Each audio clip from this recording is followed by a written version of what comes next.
Now, all the contestants on the X Factor would love to have the success of Susan Boyle. She's just released her 4th album and it's called Standing Ovation. Now, Susan's experienced fame beyond the wildest dreams of the little girl that grew up in West Lothian, a girl whose childhood she describes in her own words. My name is Susan Boyle. Today I'm taking you to the street I grew up in Blackburn, West Lothian. It's a fairly ordinary area, not much happening around here. But this is it, the Boyle family household.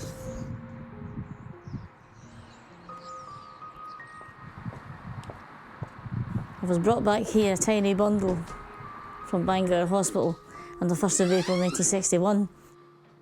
I was one of 9, I was the last one. I was the tail end of the family. I remember the place gradually emptying as they all got their own lives.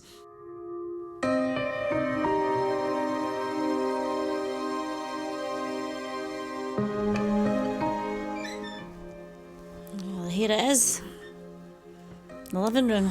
My mum sat on that side, my dad sat on that side. It was usually after they'd had a good night out. We just used to take a turn singing. You actually got up then and stood up and sung unaccompanied, which was quite something. That was good. My dad's song was Scarlet Ribbons. Scarlet ribbons for my hair. It was a very important song for my father because it's about a little girl's relationship with her father. Kind of an extension of his love for his family. Dad was in the army, and it was then that they discovered that he could sing. And he got many opportunities. You know, they had a Drury Lane audition. His superiors wouldn't let him go because he was a good soldier as well.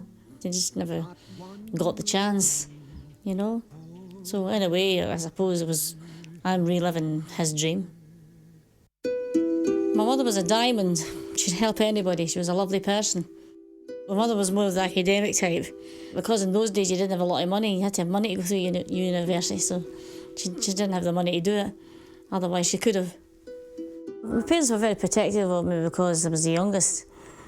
And people used to bully me at school. But it wasn't the physical kind, it was the psychological kind. And that's the kind that you can't really see.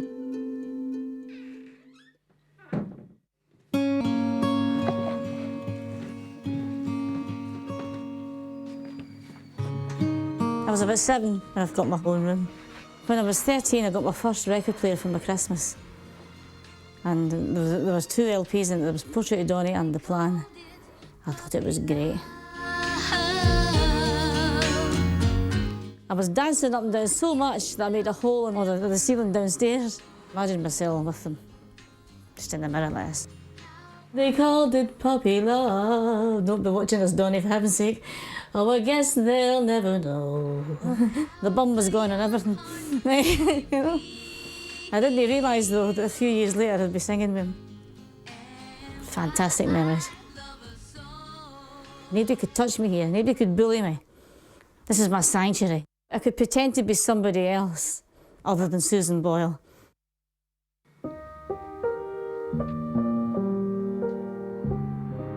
I still live here. I've decided to stay in this house. Although I've got a posh house down the other side of Blackburn, people thought that I should have moved into there. Well, I like up here because it's near the neighbours, it's near my friends, and I feel more secure. I feel more peaceful here. Despite all the publicity I've been getting and the wealth I've had, to be within your own community and your own roots is natural. You can't always be in the spotlight. You've got to come out that spotlight sometime and just be you. You haven't looked at me that way in years, but I'm still here.